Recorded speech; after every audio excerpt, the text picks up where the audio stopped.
పేరు మార్చుకున్న సమంత మళ్ళీ ఏంటిది కొత్తగా అంటూ సోషల్ మీడియాలో రకరకాలుగా మాట్లాడుకుంటున్నారు. మరి అసలు ఆవిడ ఏం మార్చుకుంది పేరు? అంటే సమంత గారి గురించి ఏ న్యూస్ వచ్చినా కూడా అసలు తన గురించి ఎందుకు ఇంత ఎక్కువగా మాట్లాడతారు, తనని ఎందుకు టార్గెట్ చేస్తారనే విషయం ఇప్పటికి కూడా అసలు ఒక ఆన్సర్ లేని క్వశ్చన్ అని చెప్పుకోవచ్చు. తను పెళ్లి చేసుకున్నా తప్పే, లేకపోతే ఎక్కడైనా బయటకు వెళ్ళినా తప్పే, సినిమా తీసినా తప్పే, పేరు మార్చుకున్నా తప్పే, మార్చుకోకున్నా తప్పే. సో ఇట్లా ప్రతి ఒక్క విషయంలో కూడా సమంత గారిని టార్గెట్ చేస్తూ ఎప్పటికప్పుడు మాట్లాడుతూనే ఉంటారు. సో ఇప్పుడు మరొకసారి పేరు మార్చుకున్న సమంత అంటూ కూడా మళ్ళీ తన మీద ట్రోలింగ్స్ అనేవి స్టార్ట్ చేశారు.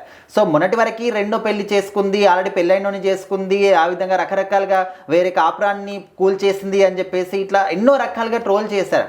ఓకే, ఇంకా అవి కాస్త తగ్గాయి కదా అని అనుకునే లోపే ఇప్పుడు మరొకసారి ఇంకా ఏ టాపిక్ దొరకలేదు కాబట్టి మళ్ళీ దీని కొత్తగా తీసుకొచ్చారనమాట. సో మరి ఇప్పుడు సమంత గారు నాగ చైతన్య గారిని పెళ్లి చేసుకున్నప్పుడు సమంత అక్కినేని అని చెప్పేసి అప్పట్లో పేరు, ఇంకా ఒక ఇంటికి కొడలైనప్పుడు ఖచ్చితంగా ఆ ఇంటి పేరు అనేది వీళ్ళకు కూడా వస్తుంది కాబట్టి ఆ విధంగా చేర్చుకున్నారు.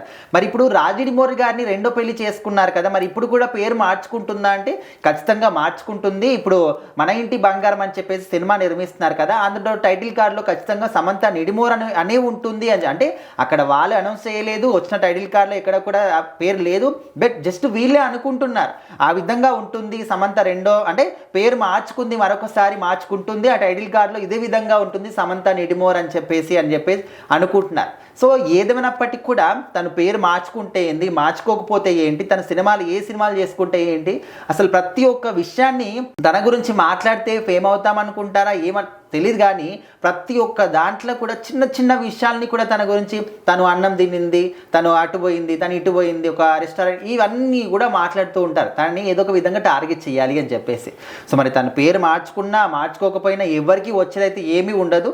ఒకవేళ ఇంకా కొంతమంది ఇంట్రెస్ట్ ఉన్న వాళ్ళు ఉంటారు, మార్చుకుందా అంటే ఇట్లా చాలా ఎగ్జైట్ అయ్యేవారు. మరి ఆ సినిమా వచ్చేంత వరకు వెయిట్ చేసి సినిమా తన పేరు మార్చుకుంటుందా లేదా చూడాల్సిందే.